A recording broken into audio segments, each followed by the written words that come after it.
using Islamic symbols and sentiments for financial gain.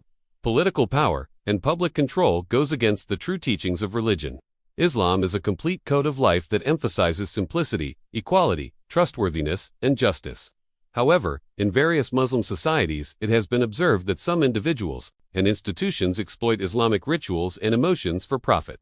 Political dominance and controlling the masses contradicting the essence of faith. For example, religious preaching today has turned into an organized media industry. Many individuals earn millions by producing religious videos and lectures, especially on YouTube and social media platforms. Such people often charge fees under the names of spiritual coaching, Islamic life guidance, or Sharia consultation, presenting religion like a form of personal counseling. As a result, the spiritual and intellectual dimension of faith is sidelined, turning it into a commercial product.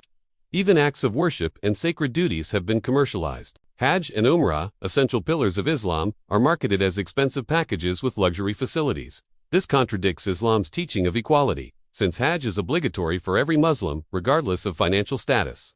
Similarly, institutions that collect charity and zakat often lack financial transparency, raising concerns about fund usage. Some NGOs have even faced accusations of funding terrorism, creating negative perceptions of Islam globally. Islamic items such as amulets, incantations, and spiritual healing are sold for large sums, despite no real evidence for them in the Quran and Sunnah. Halal certification has also become a vast industry, where many organizations charge high fees and issue certificates quickly, often without transparency.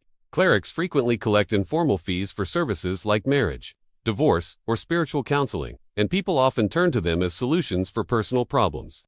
Politically, religion is often used as a tool of power. Religious speeches and fatwas are issued to mobilize public emotions for political objectives. Certain laws are used to target minorities or political opponents, deepening division and hatred in society. Governments provide funding to religious institutions in return for political support, which limits freedom of thought. To control public religious sentiment, the concepts of sin and reward are employed, instilling fear and devotion to dominate minds. Some spiritual leaders claim miraculous powers or spiritual lineage, using these claims to extract financial and material benefits. Reports of exploitation of women and children in religious centers sometimes emerge, but due to fear of religious backlash, most remain silent. According to economists, the global market for Islamic products and services is worth several $1 trillion. In this market, religious beliefs are turned into avenues for investment and commerce, diminishing the spirituality and intellectual value of religion.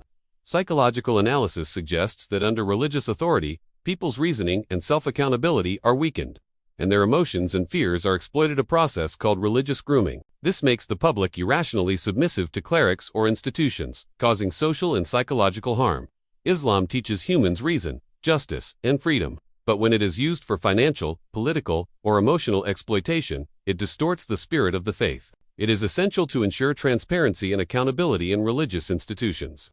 Encourage people to question based on knowledge and understanding, and regard religion as a source of personal belief and spirituality, rather than a tool for business or politics. The true teachings of Islam liberate humans from bondage and call for a society built on equality, love, and justice. Turning religion into a commercial or political weapon is not only intellectual decay, but also a cause of social injustice. Such practices must be avoided so that the true spirit and teachings of faith are preserved.